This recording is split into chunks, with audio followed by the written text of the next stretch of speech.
Hello, welcome to Farrell Swim Tech, and my name is John Farrell. I am the host of this show, and today we have another swim technique review. This one, I'm excited for this one. This one's going to be a good one. No, this is not, saying anything bad about the person showing the video. The topic for tonight is going to be an interesting one. Basically, we're going to take a theory that I've had for a long time. I'm going to propose it. I'm going to issue a challenge, and we're going to see if my theory actually pans out. Stay tuned for more details.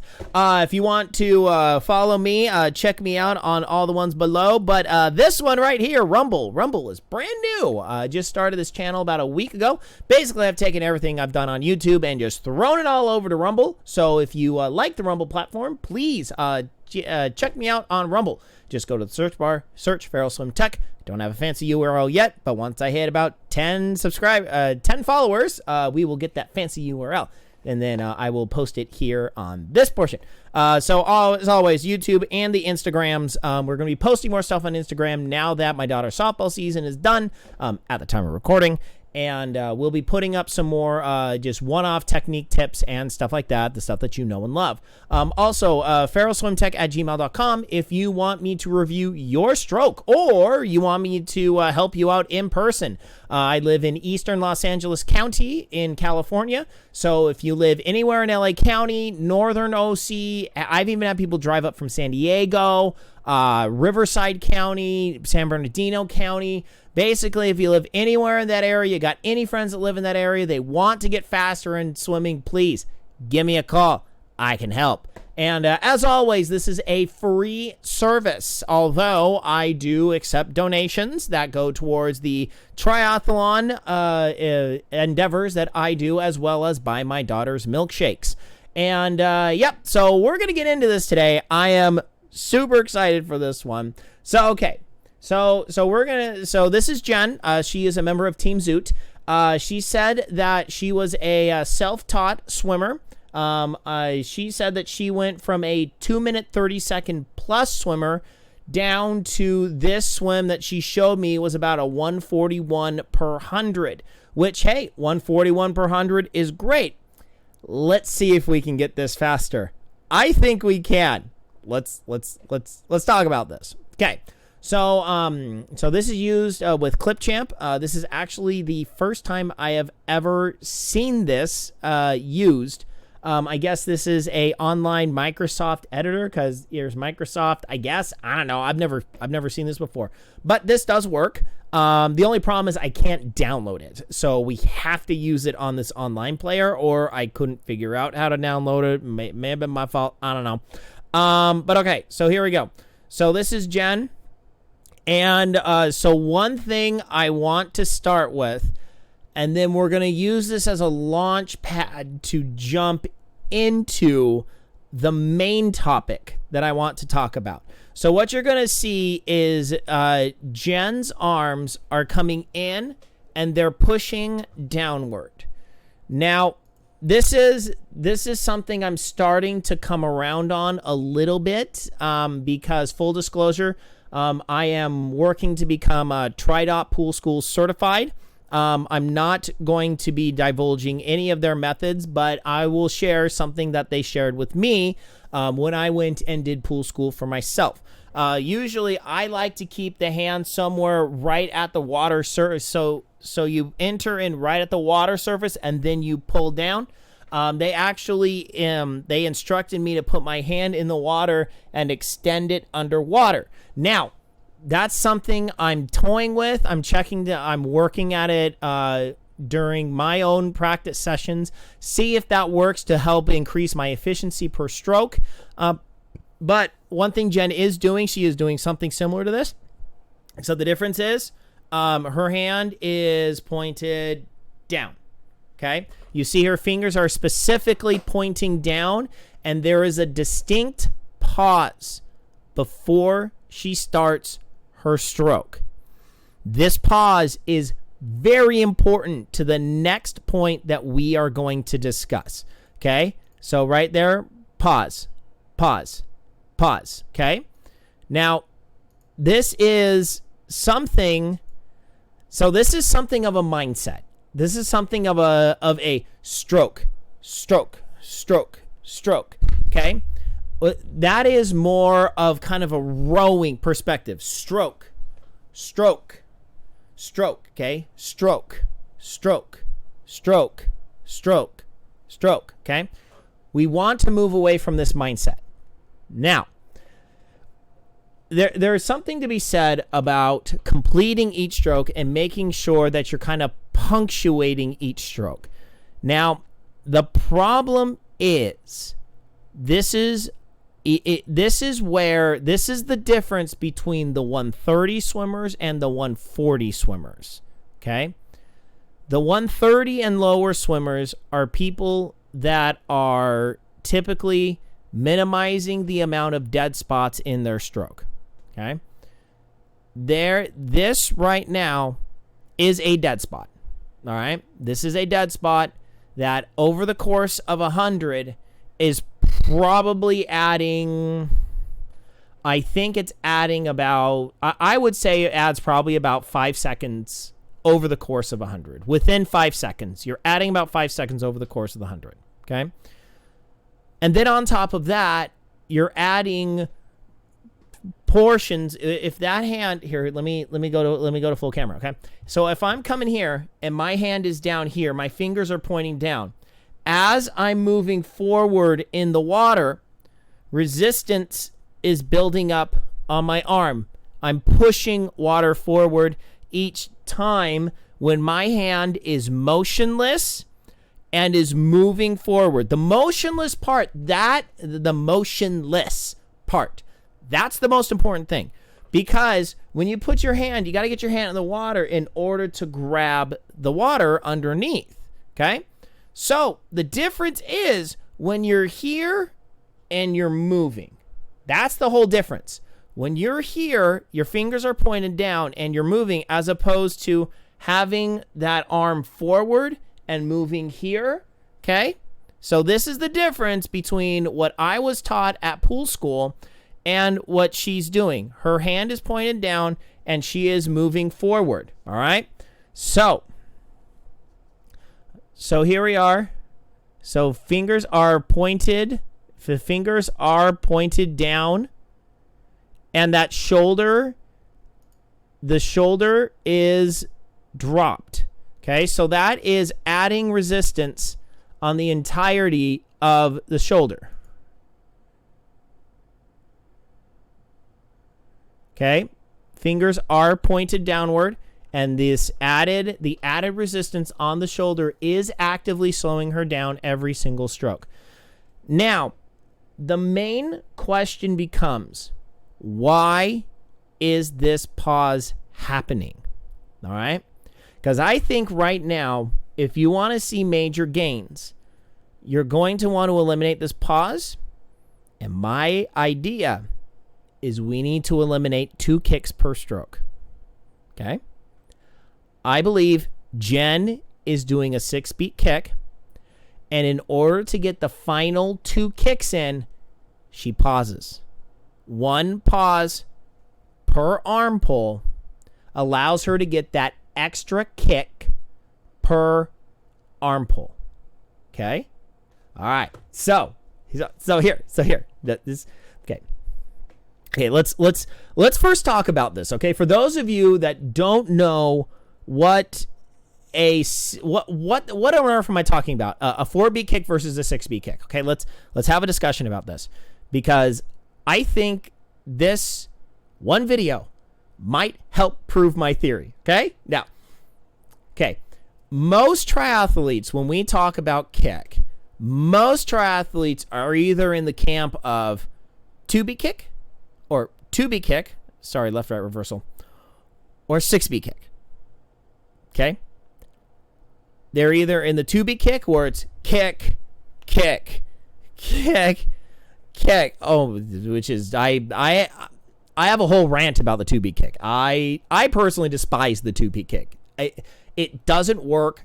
It is you overemphasize the strength of the legs. It just, to me, 2-beat kick does not work. Okay? I will explain this. I got a whole kicking video coming up. I got a whole kicking stream coming up.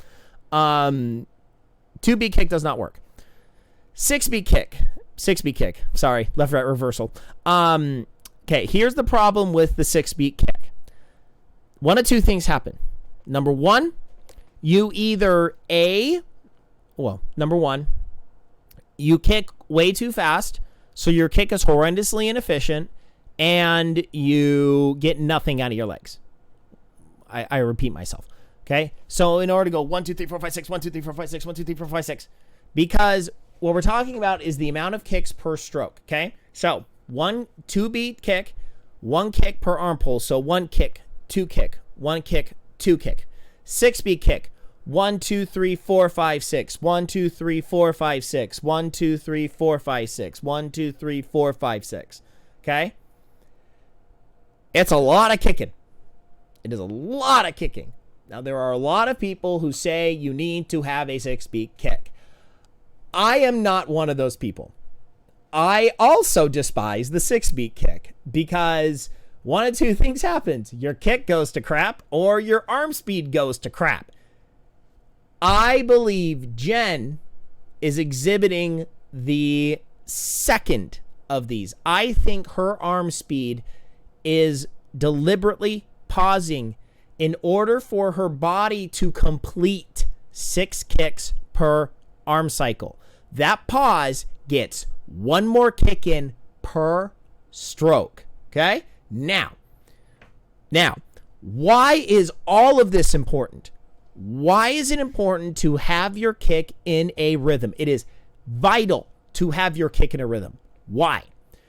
Your body demands rhythm. Okay? When you're running, if your arms are segmented and disjointed, your running is going to go to crap. Okay? If you're pedaling with pedal, okay? If your cadence is syncopated, your whole bike power is going to go to crap. Kicking is the rhythm generator for your body. Okay, your kick generates roughly between 3% for really, really, well, some people go in the negative. I mean, let's be brutally honest here. Sorry. I have coughing spasms right now. I do apologize. So you either go from like legitimately a negative power game if your feet are like absolutely flat-footed and stuff. But typically the average swimmer with decent kick technique, they'll get anywhere between 3% till about 7 to 10%. The best kickers get about 10% of their speed from their kick. Okay. Now, on average, you're going to probably get about 5% kick plus minus. Okay. 5%. Wow. Fantastic. Why do I even want to bother? The kick is the metronome for the arms. Okay? The kick is the metronome for the arms. If you're going to take anything away from this video, learn this. Your kick is the metronome for your arms. If it's not, it needs to be, and you need to fix this immediately if you want to get faster. Now, Jen's kick is actually pretty well synchronized with her arms. The problem is she is trying to execute a 6-beat kick when she should be executing a 4-beat kick and continuously moving the arms. Okay? That's the whole piece of what I believe Jen should be doing immediately. Okay? So, we're going to spend all of our time on this tonight because understanding a 4-beat kick, in my opinion, is the way to take most triathletes from garbage swimming to efficient swimming. Now, I'm not saying fast. Don't say I said fast, because I'm not saying fast. I am saying efficient.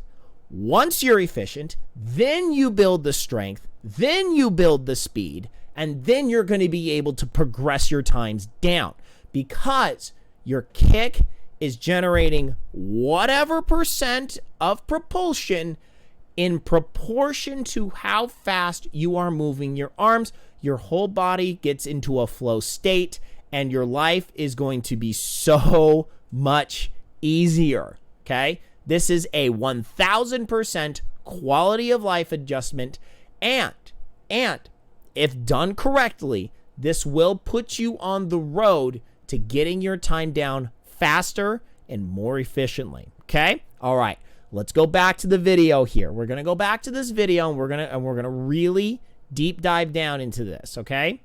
So basically, I don't really have that many things to point out on Jen's stroke in terms of overall. We'll show her here.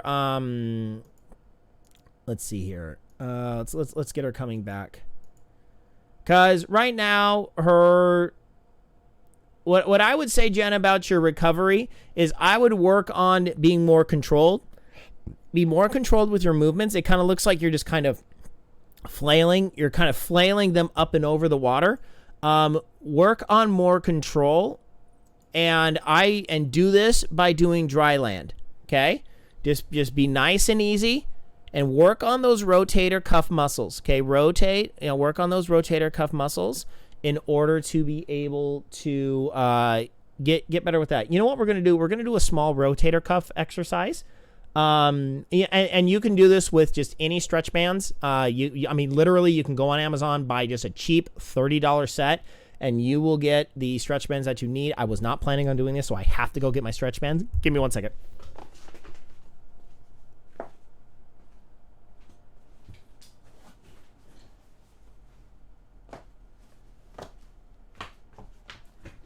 Trust me, if you want to get better at swimming, you are going to want a nice, a decent set of stretch bands, okay? So this is a very light gauge stretch band. So I'm standing on it on the floor with my bare feet. So a good rotator cuff exercise is just doing this, okay? Get your arm at 90 degrees. Get a handle with a swivel hook on it, because then it won't hurt you. And then just go up 90, okay? Up 90, up 90. Just like this. Very, very, very light resistance, okay? So this will work your rotator cuff, okay? Do this about 3 rounds of 30 seconds each, twice a week. This will help your rotator cuffs. Also, front up, just like this, okay? Straight arm. So straight arm. My arm is perpendicular to my body, and then just up, up, up, and then you can have it start at the downward position and reach all the way up. But you want to start from the if you have really weak rotator cups, rotator cuff, rotator cups. You want to start at 90 and just raise all the way to the top. Okay, 3 rounds of about 30 seconds each on that. All right. And then what you want to do is you want to grab it like this, and then there. Oh man, I'm just clanging on everything. Shoot. Okay, so you go here, and then there, and then to the left. So hold it to the right, to the left, to the right, to the left, to the right. Okay. All right. So those are some rotator cuff. Rotator cuff. I think it's cuff. I don't know. I'm not a biology guy. I'm not an anatomy guy. But do those 3 exercises 3 times a week, 3 times a week, or 2 times a week, 3 rounds, 30 seconds each. You'll strengthen your shoulders. Recovery is going to make a whole lot easier. Okay. So now this is the part we're going to really look at this. Watch the kick. I cannot slow this video down. I do apologize. But here we go. So she's going to start very soon. And shoot. I'm sorry. 5 seconds. Okay. So now her arm is extended. Okay. Watch the legs. Okay. So there's 1 kick, 2 kick, 3 kick, 4 kicks, 5 kicks, 6 kick. There's the 6th kick right there. Okay?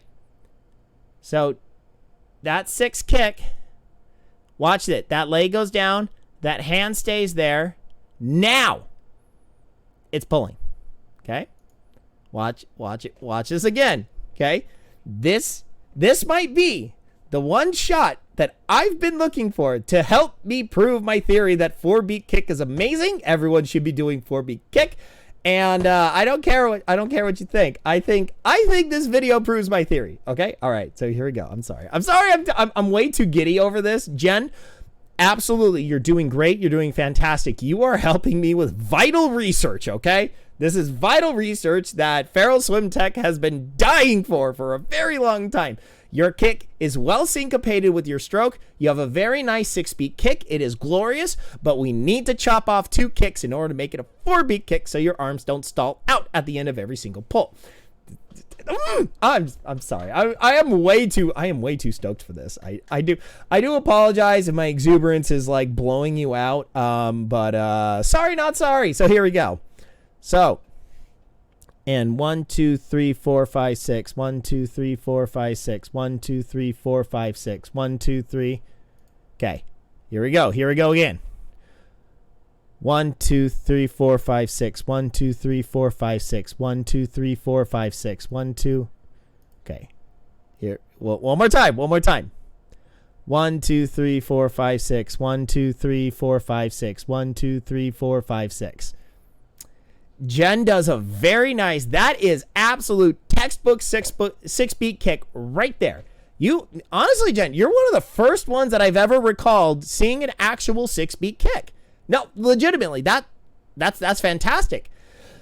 The only problem is that final kick per arm pull is causing your arm to stall out because you need just about a half, about like legitimately 3/4 of a kick of a stall on your arm to complete that kick. Okay. So we need to talk about a 4-beat kick. Okay. Now I will fully admit 4-beat kick is one of the hardest things to teach unless you do it right. Yeah. All right. So here's the deal. 4-beat kick is 2 kicks per arm pull. 1, 2, 3, 4. 1, 2, 3, 4. 1, 2, 3, 4. 1, 2, 3, 4. Okay. Couple tips on learning 4-beat kick. Number 1, do it on land. Do it on land. Okay. All right. 1, 2, 3, 4. 1, 2, 3, 4. 1, 2, 3, 4. 1, 2, 3, 4. 1, 2, 3, 4. 1, 2, 3, 4. 1, 2, 3, 4. 1, 2, 3, 4. Okay? That is about as fast as I kick. Okay? That is about my standard kicking cadence in the pool. Okay? That's about as fast as you want to kick. So, do it in the chair. Do it on your belly. Get on the ground. Get on the ground. 1, 2, 3, 4. 1, 2, 3, 4. 1, 2, 3, 4. Now, if you happen to have a bench, like a weight training bench, lay on that. 1, 2, 3, 4. 1, 2, 3, 4. 1, 2, 3, 4. Okay? Start getting the cadence in your head. Okay? Get your cadence in your head. So, and then when we translate it into the water, what we want to do is we want to work on kicking and getting that 4-beat stuck in our head. 1, 2, 3, 4. 1, 2, 3, 4. 1, 2, 3, 4. Now, Jen, your hardest difficulty, I can almost guarantee you, is going to be making the arms do what the legs are telling you to do by moving by completing a pull every 2 kicks. 1, 2, 3, 4. 1, 2, 3, 4. 1, 2, 3, 4. 1, 2, 3, 4. What are some ways that we learn how to do this? Okay. Number 1, slow the kick down slightly. You only need to turn down the speed of the rate of kicking about 80 to 90%. About 10 to 20% slower. Just a hair slower. Okay? Just a little bit slower. So what that's going to do is that's going to allow your arm speed to be able to match your leg speed. Okay? Tip number 2. The arms never stop moving. Okay? The arms cannot stop. You stall, everything goes away. Everything gets demolished. Okay? If you stall, you are going to not make this work. I can guarantee you, this is going to be very hard for you. If you maintain this stroke rate that you have, where it's stroke, stroke, stroke, stroke, stroke, stroke, stroke, okay? It's got to be stroke, stroke, stroke, stroke, stroke, stroke, all right? You got to get that drilled into your head. The hands cannot stop. The way that I like to think about it is once those hands touch the water, send the signal immediately to start pulling, okay? When you feel that hand touch the water, immediately start pulling. What are some other ways that make this a lot easier to understand? If you want to work on this stroke rate, pull buoy and snorkel. You use those two things, your life is going to get a ton easier, and it's going to be much easier to overall work on this idea of a pauseless stroke. Okay, a stroke without pauses. All right, we want to be able to make this stroke work without pausing our arms at all. Next, what you want to do is you want to focus on whenever you do kicking sets, count to 4. Envision yourself pulling every 2 kicks, completing a pull. So basically, you start here, 1, 2. Okay, 1, 2. 1, 2, 3, 4. 1, 2, 3, 4. 1, 2, 3, 4. 1, 2, 3, 4. 1, 2, 3, 4. That's how it works. That is how it works. Now, remember, why are we doing this way? Number 1, we're going to eliminate dead spots out of your stroke. Number 2, we're going to reduce your kick by 2 kicks per arm pull, per arm cycle. Okay, let's do the math here. Average person takes, I would say, average intermediate swimmer probably takes somewhere around 20 strokes per length. Okay, let's just say 20 for math's sake. Okay, 20. If you take 6 beats per stroke, okay, so you take 20 strokes. That means you take 10 arm cycles. Okay, 10 full arm cycles. 20 strokes total. 10 on the right, 10 on the left. Okay, 1, 2, 3, 4, 5, 6, 7, 8, 9, 10, 11, 12, 13, 14, 15, 16, 17, 18, 20. Okay? So, you have 10 full arm cycles.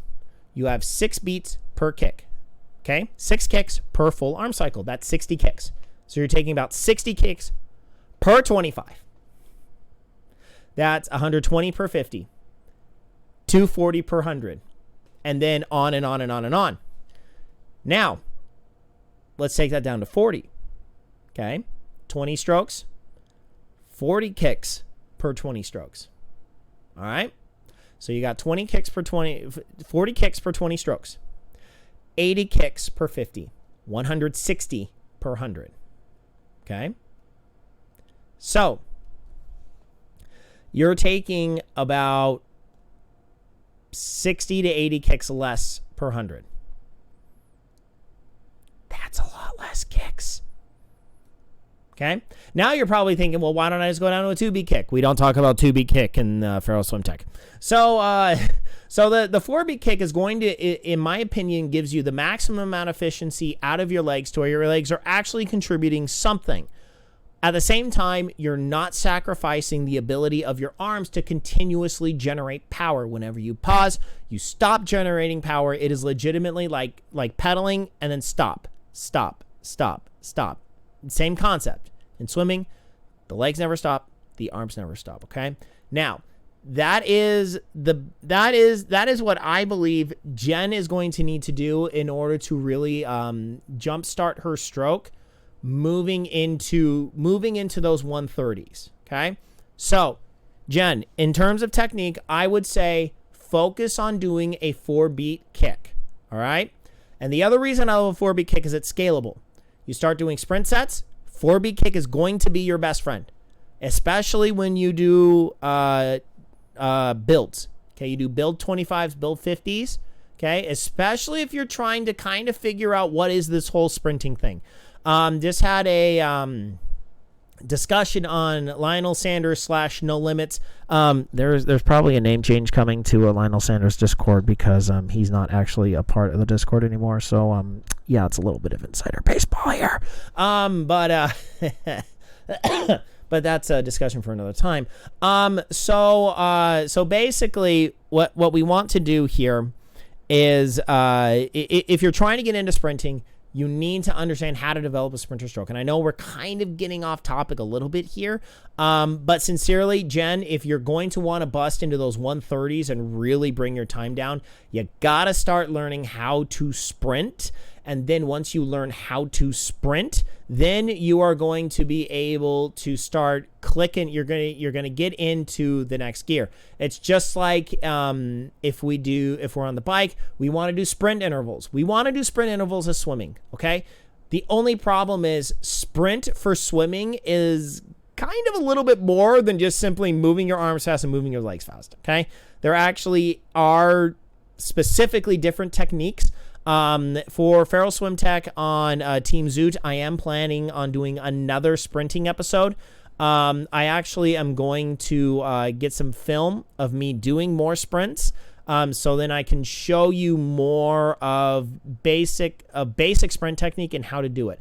But Jen, what you're going to want to do is you're going to want to start learning this 4-beat kick immediately. And then when you feel like you have a good handle on this 4-beat kick, you're going to want to start really hitting those build 100s, okay? You want to start working hundreds to where you're comfortable in the first 25. You are full-blown sprinting in that last 25, okay? And the only difference is you're moving the leg speed and the arm speed proportionally faster, okay? That's how you learn how to swim faster. Your legs go faster and your arms go faster. Everything's working in sync, and your body is able to withstand that amount of power you're pushing out a lot easier. It's the same thing as doing ramp tests on a bike, okay? I understand swimming always sounds like it's just so much different than everything else. The technique is very different. The mindset in terms of how to execute the technique is very different than anything else. The thing is, though, how to get faster on biking, it's the same how to get faster on swimming. You got to spend more time in the water.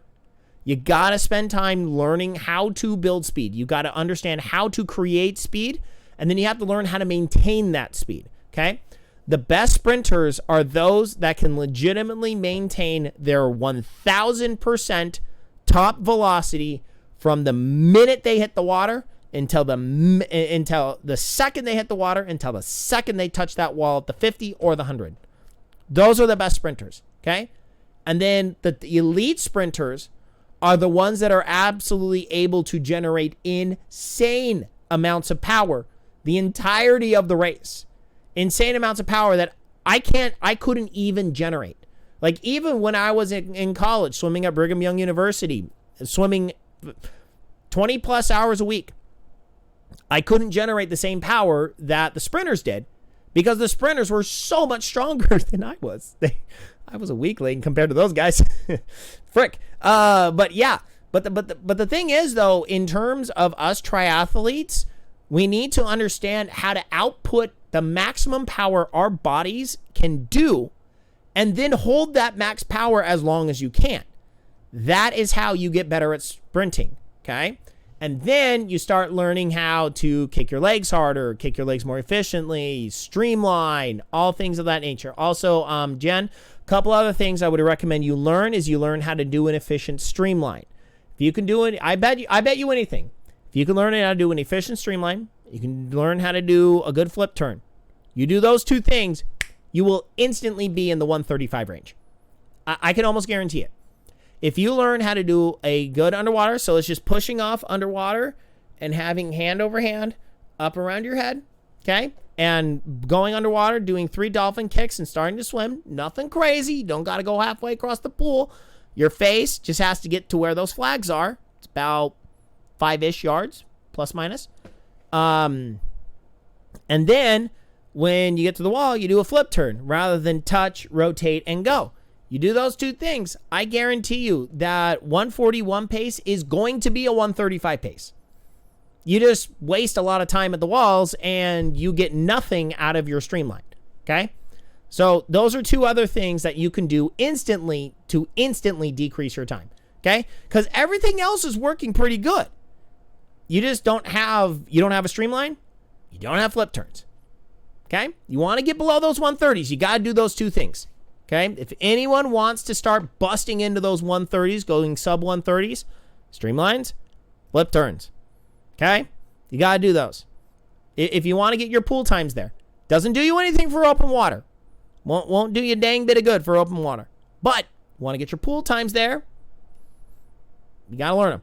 It is just simple facts. All right, so that's going to be it for me tonight here at Feral Swim Tech. Jen, thank you so much for sending me the footage. Thank you for reaching out on feralswimtech@gmail.com. So remember, if you like this video, please hit that like and subscribe button, whether you are watching it on Rumble or on YouTube. I will definitely post something about this on Instagram. So please hit the like and follow button, hit the like and subscribe button. Would greatly appreciate it. Share this with your friends, share this with your loved ones, share this with your other teammates. I am more than happy to work with any triathlete that wants to get faster. I have had a swim career. I started back in the 3rd grade. I was an All-American back in high school in the 100 backstroke and 200 freestyle. I still hold records at my high school 20 plus years later now. And I swam for Brigham Young University for 4 years and just absolutely love swimming. It's given me so many things throughout my life. Very happy to share it with you. And until later, my friends, hope to see you again on Feral Swim Tech live stream, streaming at Team Zoot's Facebook page. And then I also post it on YouTube and on Rumble. So if you missed the stream, catch the VOD, and just keep sending me those videos. So until later, my friends, good night, as I Norris, wherever you are. I'm out of here. Goodbye, everyone.